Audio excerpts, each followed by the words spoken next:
Frères et sœurs, j'ai eu la chance, il y a bien longtemps, de faire des sessions avec Louis, un vieil ami psychologue. Louis aimait bien, et il aime d'ailleurs toujours, utiliser des formules frappantes dans ses sessions. Ainsi, une fois, il me demandait quel était le contraire de « être gentil ». On est tous tentés de dire le contraire d'être gentil, c'est être méchant. Et lui de dire le contraire d'être gentil, c'est ne pas être gentil.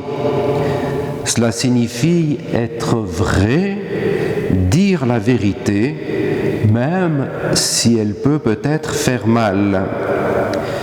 J'y vois là le centre du message des lectures de ce jour. Nous l'avons entendu chanter, le psaume 94 proclame « Aujourd'hui écouterez-vous sa parole, ne fermez pas votre cœur comme au désert, où vos pères m'ont tenté et provoqué. » Il s'agit de laisser la parole entrer en nous. Et cette parole, c'est la vérité. Mais qu'il est difficile de toujours vivre selon la vérité, de toujours parler en vérité. Combien de fois utilisons-nous des formules alambiquées pour parler en faisant attention à ce que cela ne se retourne pas contre nous? On utilise ce que les politiques appellent la langue de bois. On n'aime pas devoir aller faire des reproches aux autres, car ils risqueraient de nous révéler nos manquements à nous. Et Jésus a une parabole pour illustrer cela, celle de la paille et de la poutre. Qu'as-tu à regarder la paille dans l'œil de ton frère, alors que la poutre qui est dans ton œil à toi, tu ne la remarques pas? De plus, il est si difficile d'accueillir une parole qui vient nous montrer que nous avons mal agi. C'est alors notre orgueil qui est touché. Est-il possible que j'ai mal agi au point que l'on doive venir me corriger? Comment alors être juste lorsque l'on doit aller faire des reproches à celui qui a péché contre nous, comme nous le demande Jésus dans l'évangile de ce jour? Peut-être que celui que l'on doit réprimander va nous révéler nos manquements à nous. Ce que l'on appelle la correction fraternelle est si difficile que l'on risque bien de ne pas la pratiquer, car il y a tant de risques de se faire corriger en retour. On est gentil avec les autres et on ne dit plus la vérité, on ne vit plus dans la vérité ni dans l'amour.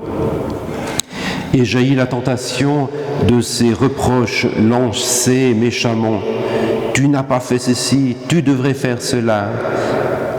Et comme le dirait encore mon vieil ami psychologue, le tu, car alors il n'y a plus la vérité ni l'amour. Écoutons saint Paul s'adressant aux Romains. N'ayez de dette envers personne, sauf celle de l'amour mutuel. Paul reprend l'enseignement de Jésus lorsqu'il rappelle que tous les commandements se résument dans cette sentence « Tu aimeras ton prochain comme toi-même ». Et il va jusqu'à s'écrier « Le plein accomplissement de la loi, c'est l'amour ». J'ai pu voir dernièrement la série des films d'action français dont le scénario a été écrit par Luc Besson. Dans ces films, Taken 1, Taken 2 et Taken 3, on voit à chaque fois le héros, un ancien agent secret, aller jusqu'au bout du monde et combattre les méchants qui s'en étaient pris à sa fille. L'amour d'un père pour sa fille. une démonstration parmi tant d'autres de ce à quoi peut conduire l'amour du prochain. Cela m'a bien touché de voir cela. Et nous sommes ici à Saint-Maurice, sur une terre abreuvée du sang des martyrs qui ont refusé, au risque de leur vie, d'aller massacrer d'autres chrétiens. Leur parole, face aux ordres impies de l'empereur, a été la plus forte. Dans la première lecture de ce jour, nous voyons que le Seigneur fait d'Ézéchiel un guetteur pour la maison d'Israël. Pourquoi donc guetter? Certainement parce que l'on craint un danger, et c'est une démarche d'humilité. Notre monde n'a-t-il pas fait preuve d'orgueil, pensant qu'il avait tout maîtrisé et que rien ne pourrait plus lui arriver? Et nous avons vu tout ce qui s'est passé lorsqu'un tout petit virus a commencé à circuler dans le monde entier. Le guetteur que le Seigneur désigne ne doit pas s'endormir. Il doit être attentif aux tout petits signes d'égarement de son peuple et il doit parler à celui qui a une conduite mauvaise. Encore une fois, il s'agit d'une question de vie et de mort. Dans l'industrie et le business, on a développé ce que l'on appelle des services de veille stratégique qui explorent le monde entier dans Internet et autres à la recherche de nouvelles technologies et surtout pour ne pas rater de nouveaux marchés potentiels.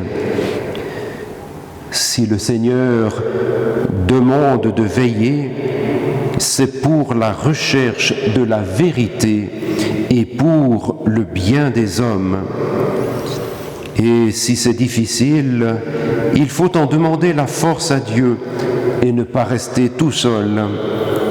Lorsque 2 ou 3 sont réunis en son nom, il est au milieu d'eux, nous dit Jésus. Veillons donc et prions. Amen.